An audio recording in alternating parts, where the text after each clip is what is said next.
대원TV의 심층 리포트입니다. 최경희 소장과 함께하는 북한과 동북아 시작하겠습니다. 자, 일본 동경대 정치학 박사이시면서 샌드연구소 북한과 동북아 문제를 주로 연구하는 이 샌드연구소의 대표로 계신 최경희 소장님 나오셨습니다. 최근 이슈가 되고 있는 대북전단과 관련된 것입니다. 제가 사실 어릴 때요, 저도 삐라라는 게 있었어요. 그래서 이제 자신들의 선전선동을 위해서 삐라를 살포하면 그럼 이제 막 밭이나 논이나 이런 데 가면 그런 쪼가리가 있었어요. 그래서 우리는 그걸 어떻게 했냐면 그거를 주워다가 파출소에 갖다 주면 그 당시에 잘했다 하고 책받침도 주고 자도 주고 뭐 연필도 주고 했었던 기억이 있어요. 네, 요즘은 이제 북한에서 자유 대한민국으로 넘어오신 분들이 북한 사람들한테 실상을 알리기 위해서 대북 전단을 뭐 파주나 이쪽에서 이제 위로 날려보내고 있지 않습니까? 근데 이게 지난번에 김여정이었나요? 김정은의 여동생이 버럭 화를 내면서 대북 전단 때문에 남북 관계가 정상적으로 갈 수 없다 뭐 이렇게 얘기를 한 모양이에요. 사실 뭐 말이 안 되는 주장이긴 한데 더 이상 하지 못하게 막으라 뭐 이런 취지의 말을 하니까 우리 정부 여당, 집권 여당이 법으로 이걸 막겠다고 지금 하고 있어요. 이게 말이 되는 얘기입니까? 참 너무 정말 속상한 현실을 저희가 보고 있는 것 같아요. 그렇죠. 사실 이게 법으로 제한한다는 것은 사실 납득하기 굉장히 어려운 부분인 것 같고요. 뭐 단체 협조를 구한다든지 뭐 이런 방식도 있을 수 있지 않습니까? 그 노력을 했어야죠. 그렇죠. 네. 그리고 예전 정권 때, 보수 정권 때도 이제 뿌이라를 뿌려서 문제가 됐을 때 그 단체들이 그 정부가 협조를 구하거나 굉장히 설득하려고 노력했던 적도 있습니다. 이명박 박근혜 정권 때 있습니다. 그렇군요. 어떤 정권이든지 이제 좌우를 불문하고 사실은 북한 사회가 변화돼야 된다는 부분에 대해서는 모두가 공감을 하고 있습니다. 맞습니다. 그런데 이것이 방법상의 문제 때문에 갈등을 야기시키는 일인데 그것을 꼭 법으로 이렇게 정해서 풀어야 되겠냐? 왜냐하면 우리와 이제 북한의 정치 체제의 근본이 다르기 때문에. 그렇죠, 다르죠. 그래서 저희는 이제 이런 표현의 자유 그리고 행동의 자유 그렇지만은 어떤 상식선에서의 자유가 있습니다. 있죠. 그런데 이제 북한은 그렇지 않죠. 북한은 절대 이제 북한이 삐라를 뿌린다면 그것은 이제 북한 지도부의 결정에 의해서 모든 것이 이제 시행되는 일이기 때문에. 그러니까 민간이나 사회단체가 하는 게 아니라 북한은 북한 당국 차원에서 이런 일을 한다는 거죠. 그렇죠. 개인의 결정권이 전혀 없지 않습니까? 그래서 자신들의 의사 표현이 아니고 국가가 정한 임의대로 이제 그 제작을 했을 것이고 그대로 뿌렸을 것이고 그렇지만 우리는 정부가 아니라 민간이 하고 있는데 정부가 그 막강한 힘으로 이것을 제한하거나 통제하거나 또 법으로 규정한다. 이거는 정말 사실은 이 땅의 앞으로 미래를 묻고 살아가야 될 저로서는 굉장히 걱정되는 부분이거든요. 그러니까 자유민주주의 대한민국에서 오히려 이걸 법으로 제한한다는 것은 좀 이상합니다. 좀 무섭기도 합니다. 북한의 실상, 우리가 지금 뭔가 좀 문제가 있구나, 아니면 자유민주주의라는 것이 좋은 거구나라고 하는 정보를 얻을 수 있는 방법이 없잖아요. 세습 정권 하에서 뭐 그런 외부에서 들어올 수 있는 정보가 굉장히 단절되어 있는데 그래서 이제 아무래도 탈북하신 분들이 이제 한국에 오셔갖고 단체를 만들고 북한 주민들에게 이런 실상을 전달하고 거기에 뭐 이제 쌀도 좀 보내기도 하고 달러도 좀 보내기도 하고 하는 건데 북한에서 정말로 대북 전단을 보냈을 때 그게 북한 체제를 흔들 정도의 뭔가 위협이에요? 그건 아니지 않습니까? 근데 그런 위협이 정말 아니라면 저렇게 화를 내면서 남한에 법이라도 만들라 이렇게 얘기를 할 수 있을까요?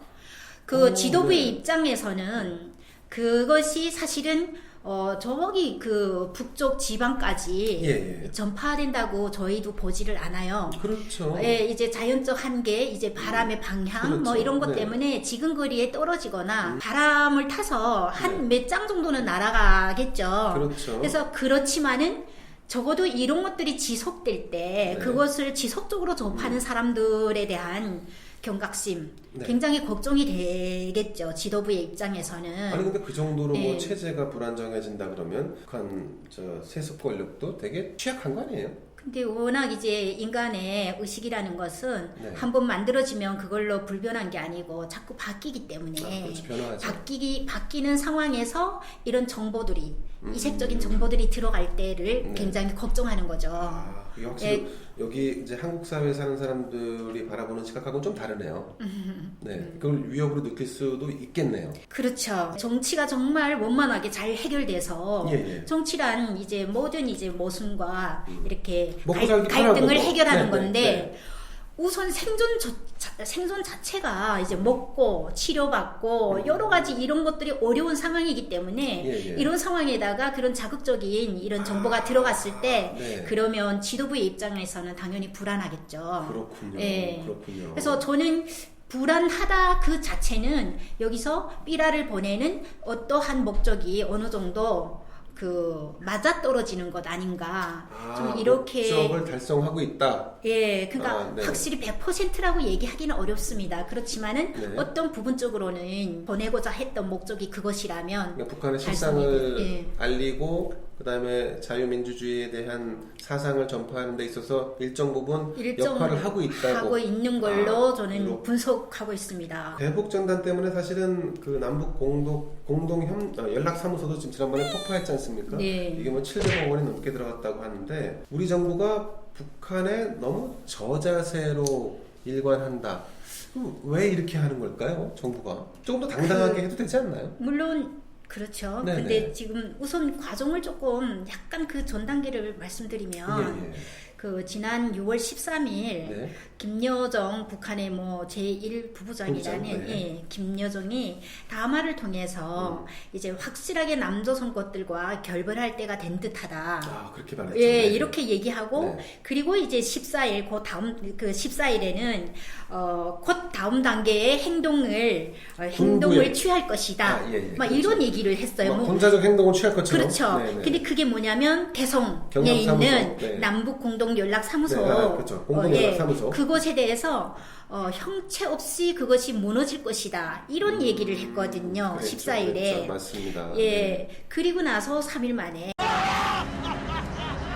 폭발을 했습니다. 네. 그래서 이 부분은 저는 이제 우선 첫 번째 대남 메시지가 굉장히 크고 근데 대남 메시지가 이제 외면적이라면 네. 내면적으로는 국내적 메시지가 엄청 크다는 걸 말씀드리고 싶습니다. 세 번째는 네. 이제 미국에 대한 그리고 미국과 중국에 대한 어느 뭐 일종의 어떤 메시지의 작용도 했다고 보거든요. 미국과 중국에 주는 메시지는 뭐죠?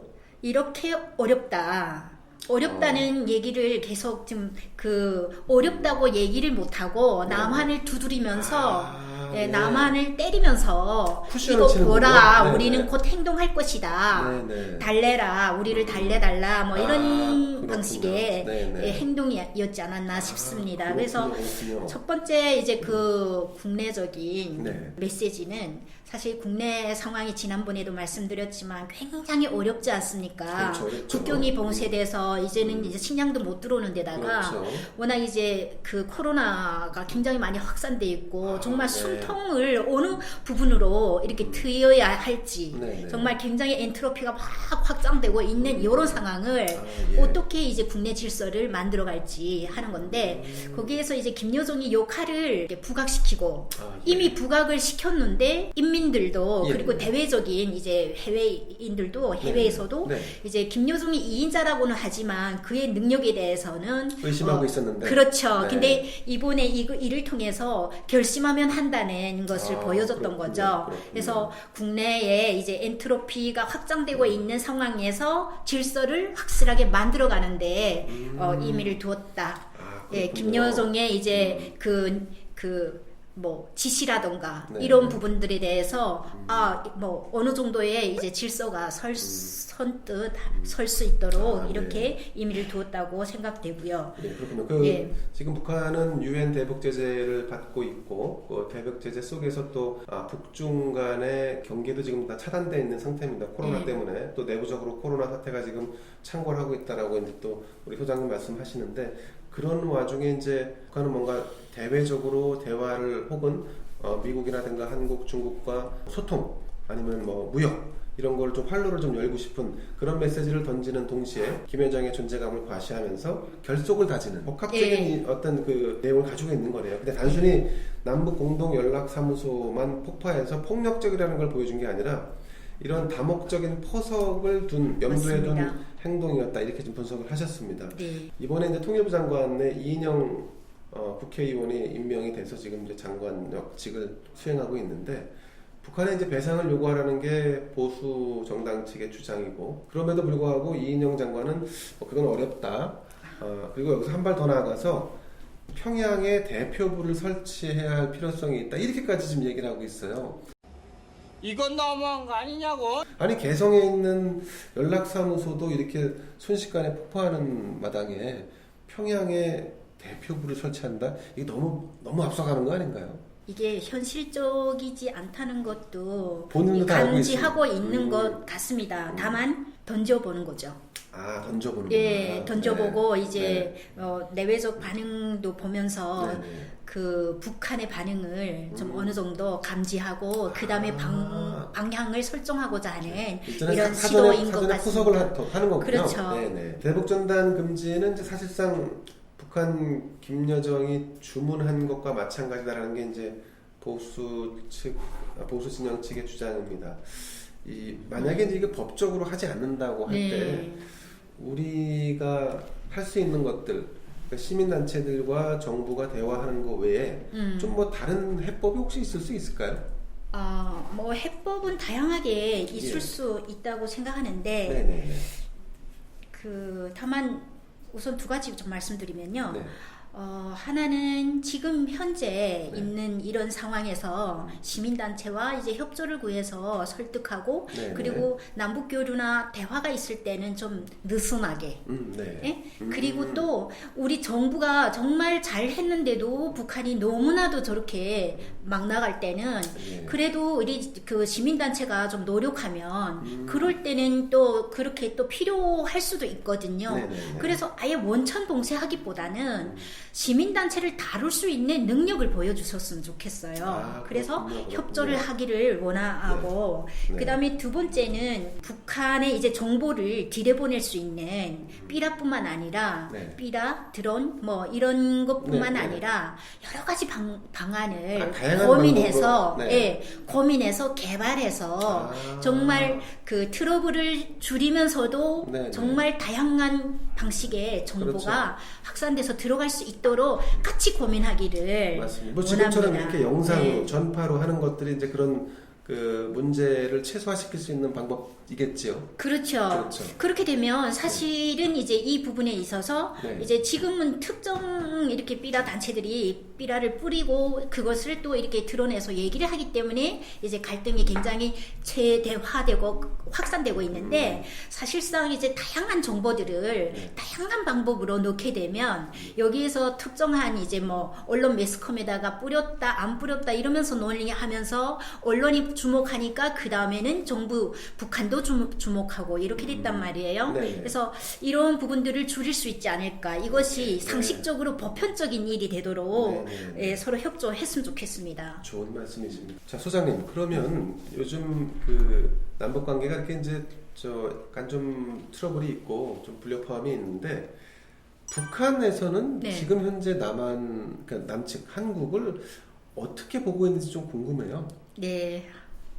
저도 어떻게 보고 있는지 저도 굉장히 궁금하거든요. 그 소장님이 이렇게 예측하시건데 지금 북한은 어떤 전략적인 뭐 마인드나 아니면 어떤 방식으로 이제 남쪽을 다뤄야 한다고 보고 있는 걸까요? 네, 이거는 제가 분석한 부분인데요.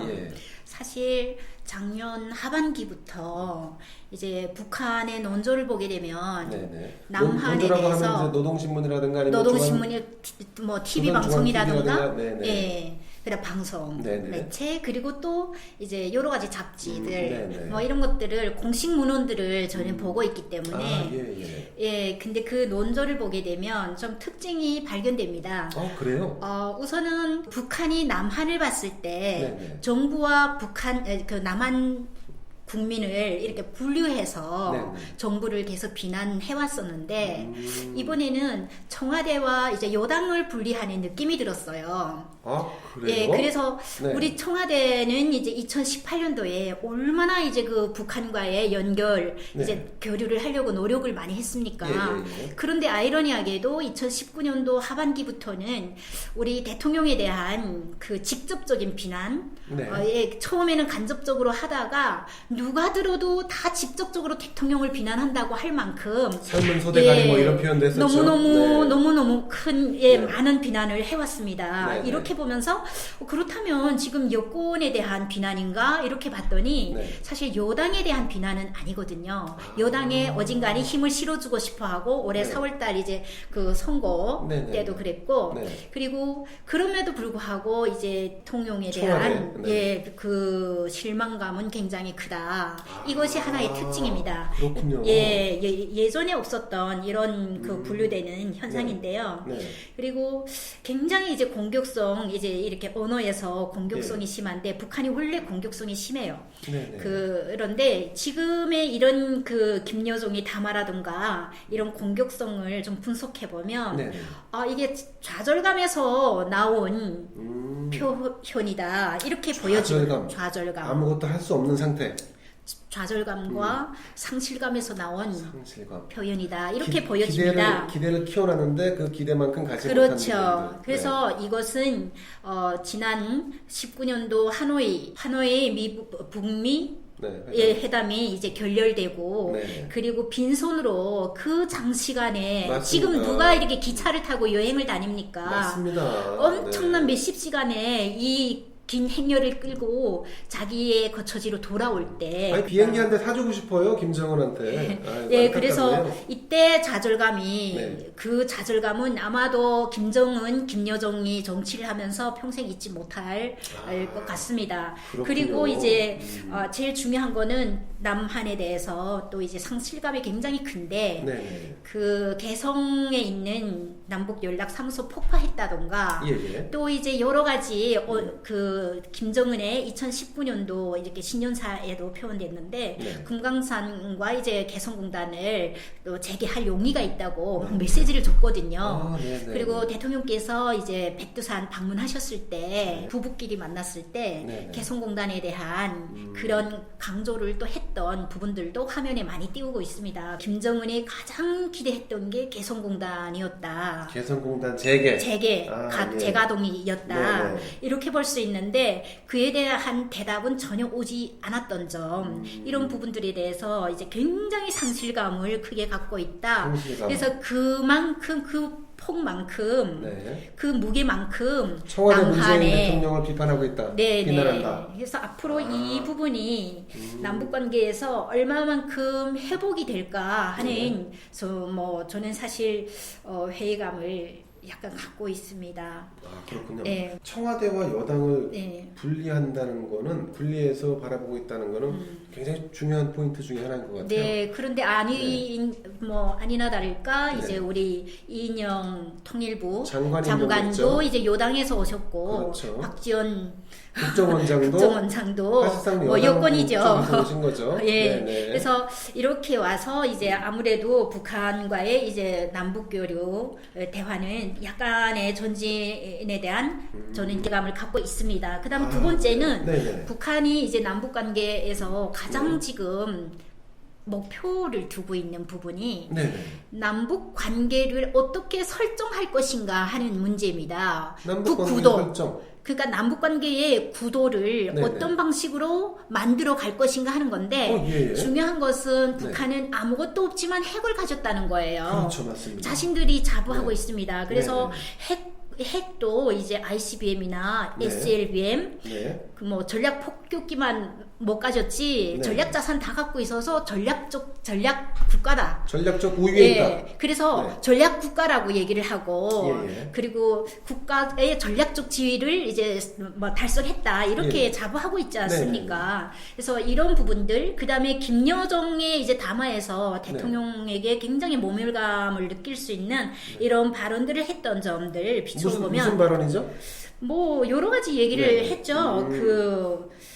정말 입에 올리기 좀 그렇습니다만 조금 네. 찾아보시면 좋겠습니다. 알겠습니다. 예, 너무 자존심 상하는데 그냥 네네. 아무튼 그 얘기를 했다는 것은 예. 김여정과 우리 대통령의 이제 구도를 네. 동일시하고 김정은을 그 위에다 놓고 김여정이 위에 있기 때문에 네. 김정은은 한 단계 더 위에 있는 것으로 이것을 앞으로 계속 이제 네. 그 구도화해 나갈 네네. 것으로 보여집니다. 그래서 네. 남북한을 동등한 위치에서 오히려 위계적인 네. 수직적 구조로 만들어가는데 네. 북한이 목표를 두고 있지 않나 이렇게 보여집니다. 자, 그래서 네. 지금 사실은 좀 그런 관점에서 바라보면 민주당 이인영 의원의 통일부 장관 그리고 호남 출신 DJ 정부 김대중 정권에서 그 핵심 실세였던 박지원 전 의원의 국정원장 내정 네. 이런 게 심상치 않게 느껴집니다. 안정적으로 잘 해나가면 굉장히 그럼 좋은 좋겠으나 방향인데 그런데 저 자세로 갈 경우에 그것은 우리가 굉장히 불행한 결과를 그렇죠. 만들어낼 수밖에요. 그러니까 저 자세로 가면 좀 전에 말씀하신 대로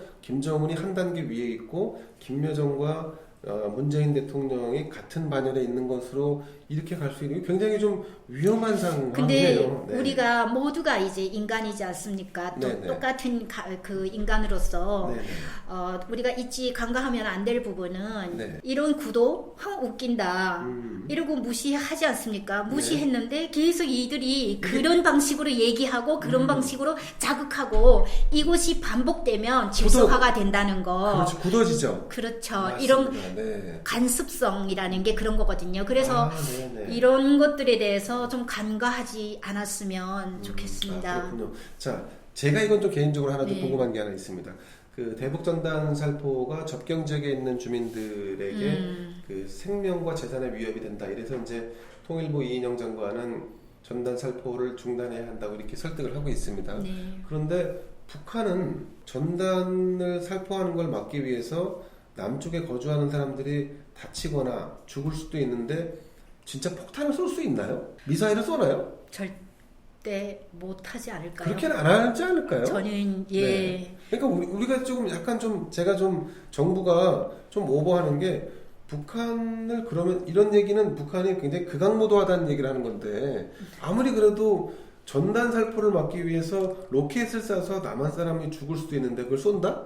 그런 일은 안 생길 것 같은데 말이죠. 그 북한이 지금까지 직접 우리 국민에게 생명에 네. 이제 그 정말 위협을 가했던 이런 일들은 네. 북한을 방문했을 때 죽이거나 그래 북한 근처에 갔을 때 납치하거나 그리고 우리 땅에 있는 국민에게 물론 이제 그 연평도 해전이 천안함 있었지 사건, 않습니까? 네, 예, 네. 이런 부분들은 약간 또 다른 얘기가 네, 되죠.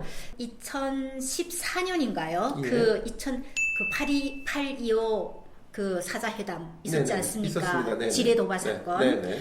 그 박근혜 정부 때. 네, 맞습니다. 예, 그 사건 이후에는 북한이 직접적인 도발을 한 번도 한 적이 없습니다. 그러니까 이제 뭐 군대 군의 어떤 그러니까 아주 예상치 못한 어떤 충돌이 있을 수 있으나 일반 그 시민들 상대로 해서 북한이 뭐 직접적인 위협을 가하지는 않는다 뭐 이런 말씀으로 이해가 되는데.